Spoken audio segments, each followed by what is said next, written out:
Depu, hiyo ndiyo habari ya mjini, ndiyo stori kubwa kwa wakati huu when it comes tunazungumzia wachezaji ambao wanafanya vizuri katika ligi kuu ya Tanzania bara, ligi kuu ya NBC. Lakini tulikuwa kimya kidogo kwenye platform hii, na hiyo kutokana na sababu mbalimbali. Hatukufanikiwa kuongelea vitu mbalimbali ambavyo vinaendelea so far, lakini tumerudi. Tutagusia mawili matatu katika mambo fulani fulani, lakini kwa sasa tunakwenda kumwangazia Depu na namna ambavyo amekuwa mwiba mkali kwa walinzi wa ligi kuu ya Tanzania bara. Bwana, huyu mwamba mpaka sasa hivi amewaonesha mashabiki wa Young Africans, na pengine inawezekana ikawa sio mashabiki, inawezekana ikawa ni viongozi wa Young Africans. Kwa nini? Kocha Pedro Gonçalves Soares, yeye ndiye ambaye alimpendekeza Depu. Niwaambia uongozi wa Young Africans kwamba kwenye hii timu kuna eneo nataka aje mchezaji fulani. Kuna maeneo timu inaweza ikasajili tu, kwa mfano kama Alan Okello, ni dili ambayo ilikuwepo muda mrefu. Kwa hiyo walimsajili na wachezaji wengine kwa mfano kama Emmanuel Imamengo, na mwenyewe pia ameingia kwenye mazingira hayo. Damaro Kamara na mwingine pia ameingia kwenye mazingira hayo, lakini kwa Depu haikuwa mpango wa Young Africans. Depu ni mpango wa kocha. Kocha ndo aliwaambia wamchukue. Sasa iko hivi, kwa kawaida kocha kama haufanyi vizuri katika timu, basi hata ukitoa proposal yako ya kuleta wachezaji, sometimes viongozi wanaweza wasikuelewa, wasikuletee huyo mchezaji, hususan mchezaji kama ana mkataba na timu husika, maana yake inabidi anunuliwe ili aletwe katika klabu husika ambayo anamhitaji. Kwa hiyo kocha kama hufanya vizuri, hawezi timu ikapoteza gharama zake kwa ajili ya kumleta huyo mchezaji. Lakini kitu cha kwanza ambacho Pedro Gonçalves alifanikiwa, kwanza kabisa, ni performance nzuri ambayo Young Africans wameionyesha ndani na kimataifa. Wameweka matumaini makubwa kwa mashabiki, wanachama wa Young Africans pamoja na uongozi wa Young Africans. Kutokana na vile sasa ndio pale Pedro anakuja anawaambia kwamba licha ya hiki ambacho tunakiona hapa, tumesajili wachezaji wengi wa daraja fulani fulani, lakini kuna eneo ambalo bado nataka kuliboresha. Eneo hilo ni kwenye nambari 9, na muhitaji nambari 9 fulani. Ndo akawaambia Depu wamlete.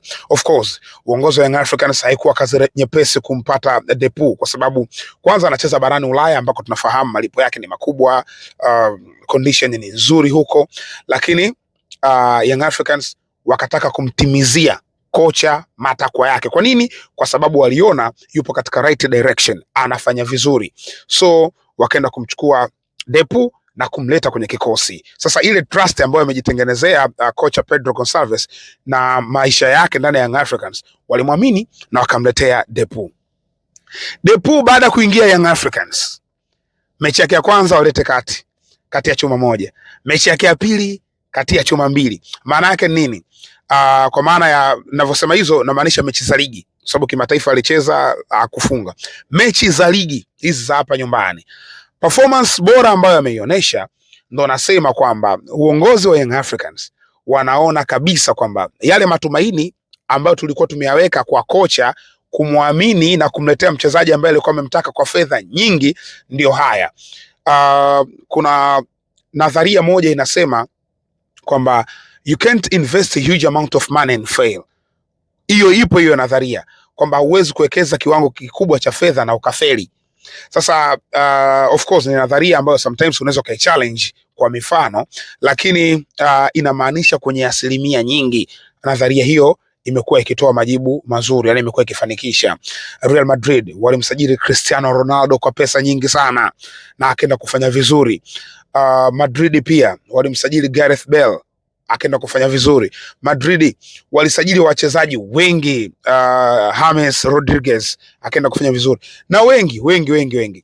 Lakini ipo mifano ya hao Madrid walimsajili Ricardo Kaka, lakini hakuwa na ile performance ambayo alikuwa anaitegemea, ambayo alikuwa nayo kule AC Milan. Chelsea waliwahi kumsajili Fernando Torres, na yeye pia hakuwa na ile performance ambayo walikuwa wanahitaji akiwa Liverpool.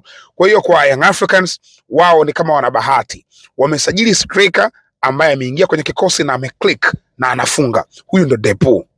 Depu ni moja ya washambuliaji hatari. Tumeshawahi kuzungumza hapa mara kadhaa. Mimi binafsi mara nyingi nimekuwa nikideclare hapa kuhusu ubora wa kocha Pedro Gonçalves. Kwa wale ambao walikuwa wakifuatilia session zangu, nimekuwa nikiweka wazi kwamba mimi naamini Pedro Gonçalves ni kocha wa maana kabisa na ataivusha Young Africans kutoka pointi moja kwenda pointi nyingine. Nilikuwa naamini sioni kama Pedro Gonçalves anaweza kufeli Young Africans kwa sasa. Sioni hicho kitu. Na tayari mpaka sasa direction inaelekea kufanya vizuri, ikiwa tayari ana kombe la Mapinduzi kwenye kibindo chake. Lakini kwa Depu pia mara kadhaa nilikuwa nikisema kwamba Depu ni mshambuliaji ambaye sina wasiwasi naye. Ni mshambuliaji bora. Kuperform ndani ya Tanzania ni jambo la pili, lakini kwenye swala la ubora, no doubt Depu ana sanaa kubwa ya kufunga. Simply Depu is an artist. Ni msanii kutokana na kile ambacho anakifanya. Jana katika magoli yake aliyofunga, moja kapiga kwa utosi kwa kichwa. Sasa yule ndo a real Depu, ndo yule pale. Depu hapa nadhani Young Africans wamewahi kupata striker Miss Jocelyn Tambwe, alikuwa hatari sana kwenye mpira ya kichwa. Zile cross za Juma Abduli ilikuwa zikiletwa hivi anazimaliza. Sasa Depu pia ndo kaliba ya wachezaji hao, wachezaji ambao hapa kwenye aerial balls ni beast kweli, ni mchezaji hatari kweli. Sasa ukija kuangalia hizi ligi zetu za Kiafrika, ndio maana Depu unaweza kuona anaweza kushine, kwa sababu ligi za Kiafrika asilimia kubwa zinategemea crosses after crosses.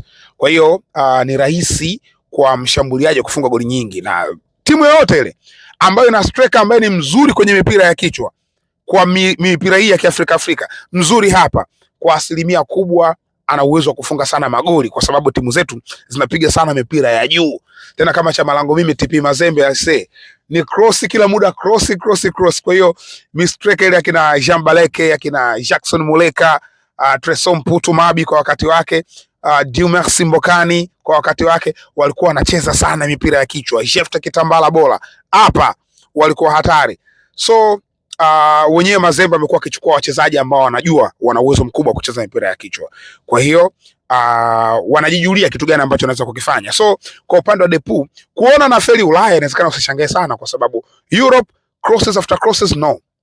Europe wanapiga sana penetration passes, zitapigwa v passes, itaikwa mali kwenye half spaces, striker uwe na sanaa ya kukaa katika maeneo, positioning ya kujua wapi ufanye nini. Lakini Depu uwezo wake mkubwa wa kunusa kwamba winga anaondoka na mpira, fullback anaondoka na mpira, awe wapi, awe kwenye kituo gani, hicho miongoni mwa vitu ambavyo anavyoweza sana na ni threat. So tumemwona Depu jana akiandika misumari miwili. Sasa so far tunapozungumza katika ligi kuu, kinara wapatikaji mabao ni Paul Peter.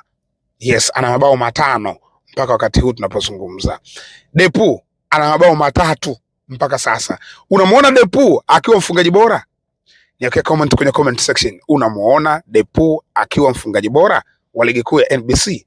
Niambie hapo, bila kusahau kusubscribe, na hii ni Mzinga Sports.